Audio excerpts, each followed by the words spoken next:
From the Sundance Film Festival in Park City, Utah, this is Democracy Now! I mean, I feel very strongly that it's not enough to just live in the world as it is, to just kind of take what you're given and, follow the things that adults told you to do and that, your parents told you to do and that society tells you to do. I think you should always be questioning. The Internet's own boy, the story of Aaron Swartz. A year ago this month, the young Internet freedom activist and groundbreaking programmer took his own life. He was just 26 years old. He died shortly before he was set to go on trial for downloading millions of academic articles from servers at MIT. He was facing up to 35 years in prison and a $1 million fine. We'll play excerpts of the film and speak with Aaron's father, Robert, brother Noah, his lawyer, Elliot Peters, and the filmmaker, Brian Knappenberger. All that and more coming up.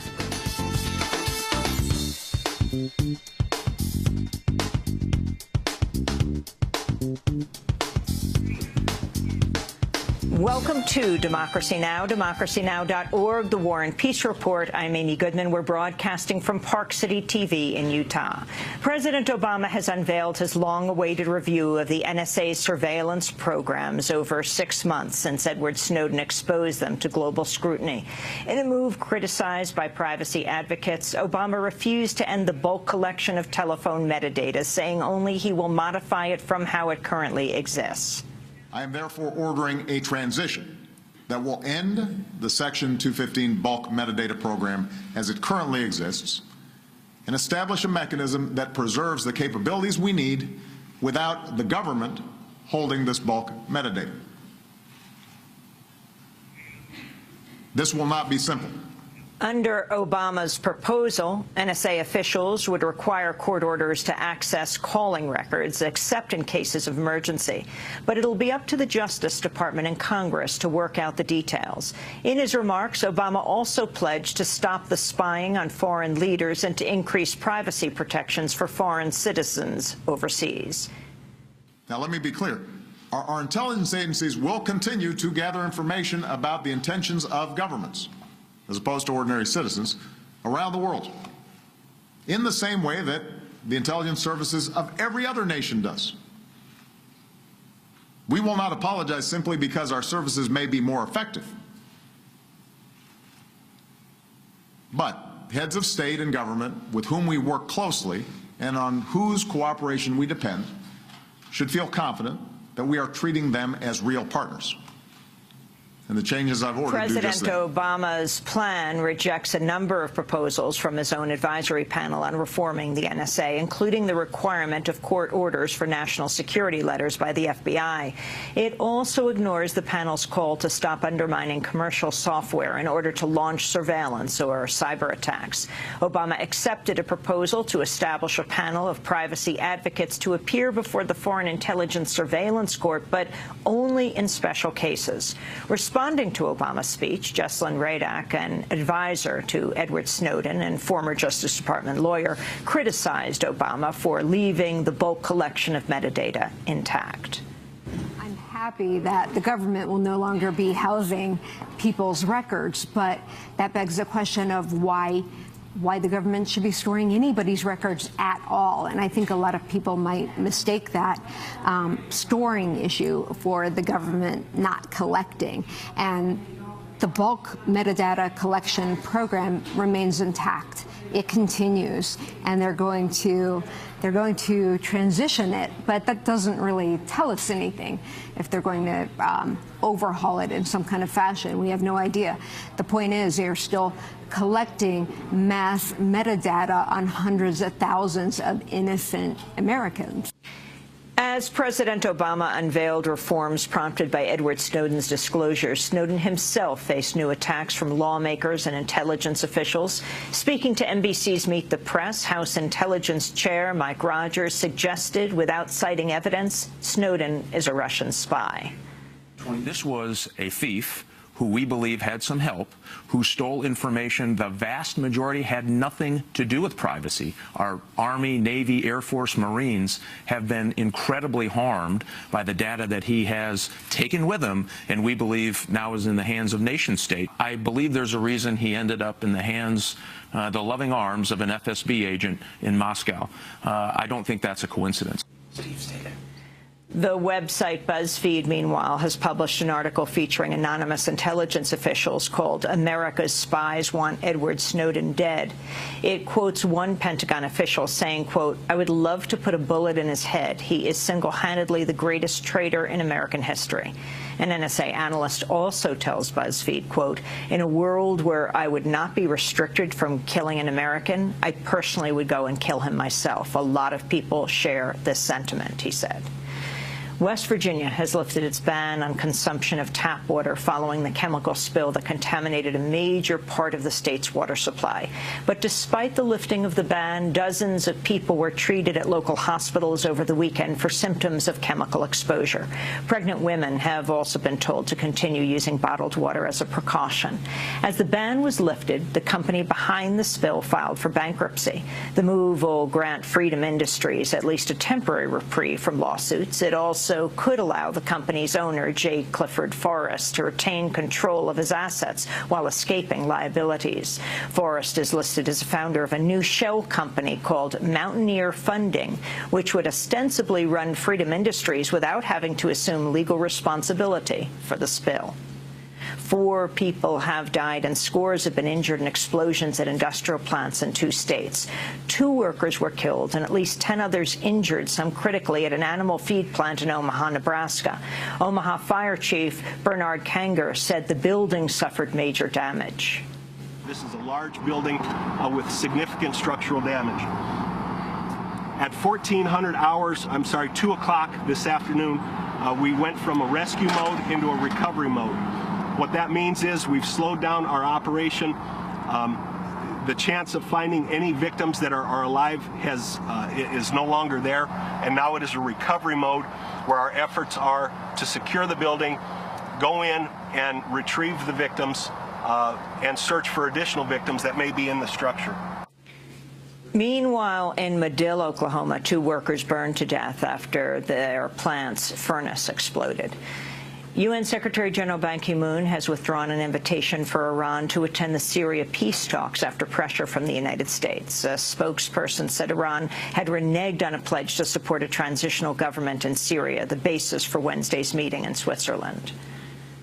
A series of meetings and telephone conversations, senior Iranian officials assured the Secretary General that Iran understood and supported the basis and goal of the conference, including the Geneva Communique. The Secretary General is deeply disappointed by Iranian public statements today that are not at all consistent with that stated commitment. He continues to urge Iran to join the global consensus behind the Geneva Communique. Given that it has chosen to remain outside that basic understanding, he has decided that the one-day Montreux gathering will proceed without Iran's participation. Ban Ki-moon's move came just one day after he'd announced Iran's attendance. That prompted demands by the U.S. and Saudi Arabia for the UN to rescind Iran's invitation and threats by the Syrian opposition to boycott the talks. The dispute over the Syria talks comes as Iran and 6 world powers have begun implementing the agreement that slows the Iranian nuclear program in exchange for relief from international sanctions. The International Atomic Energy Agency has confirmed Iran has begun capping uranium enrichment and converting its stockpile into reactor fuel. In return, Iran will begin receiving the first installment of billions in frozen oil revenue. In Afghanistan, the Taliban has launched a pair of deadly attacks on Western targets. 21 civilians were killed Friday when a suicide bomber and then armed fighters attacked a popular restaurant in Kabul. The dead included 13 foreigners, 4 of them employees of the United Nations. Secretary General Ban Ki-moon paid tribute to the dead. This is another sad moment for the United Nations, where our distinguished 4 colleagues have been killed by terrorist attacks in Kabul. This is totally unacceptable, and this is a violation of international humanitarian law. All the perpetrators must be held accountable. As the United Nations mourns these terrorist attacks and victims, we remain committed to work for the peace, stability, and development of Afghanistan. The Kabul attack was followed Monday by another suicide attack on a U.S. base in southern Afghanistan. 1 U.S. soldier and 9 militants were killed. The blast left heavy damage to a number of U.S. drones and helicopters.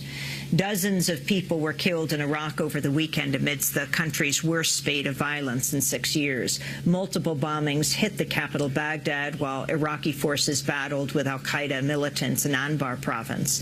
The U.S., meanwhile, is set to begin training Iraqi soldiers in Jordan for their fight in Anbar. The Pentagon has also announced a new shipment of weapons and ammunition to the Iraqi government.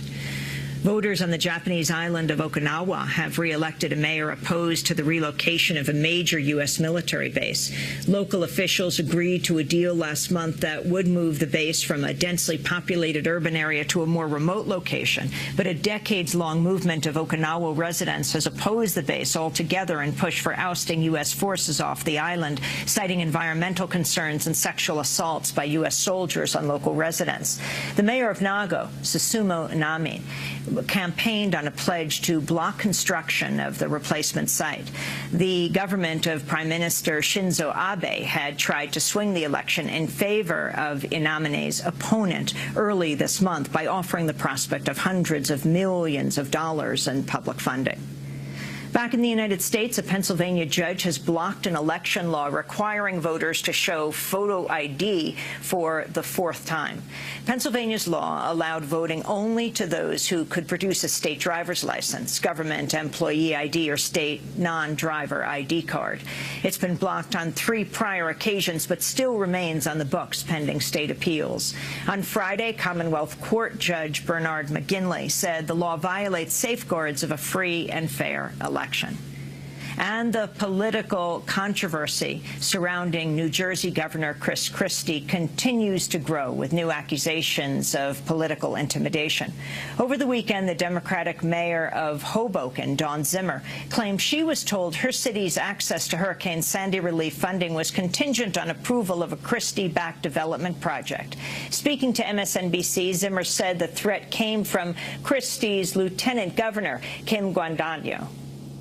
The fact is that the lieutenant governor came to Hoboken. She pulled me aside in the parking lot, and she said, I know it's not right. I know these things should not be connected, but they are, and if you tell anyone, I'll deny it. And so the bottom line is it's not fair for the governor to hold Sandy funds hostage for the city of Hoboken because he wants me to give back to one private developer. I cannot give a windfall to one property owner because the governor wants me to in exchange for the Sandy funds. So I'll tell you, I feel like I'm literally between a rock and a hard place.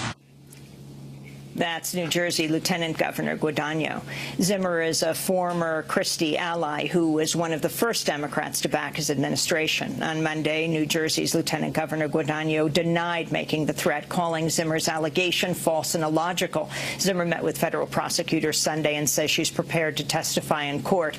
The development project in question was tied to a law firm represented by David Sampson, a close Christie ally and chair of the Port Authority of New York and New Jersey.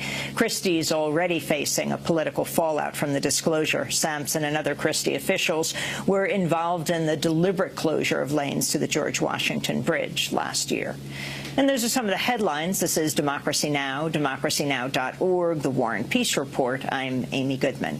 We're broadcasting from Park City TV in Utah, home of the Sundance Film Festival, the largest festival for independent cinema in the United States.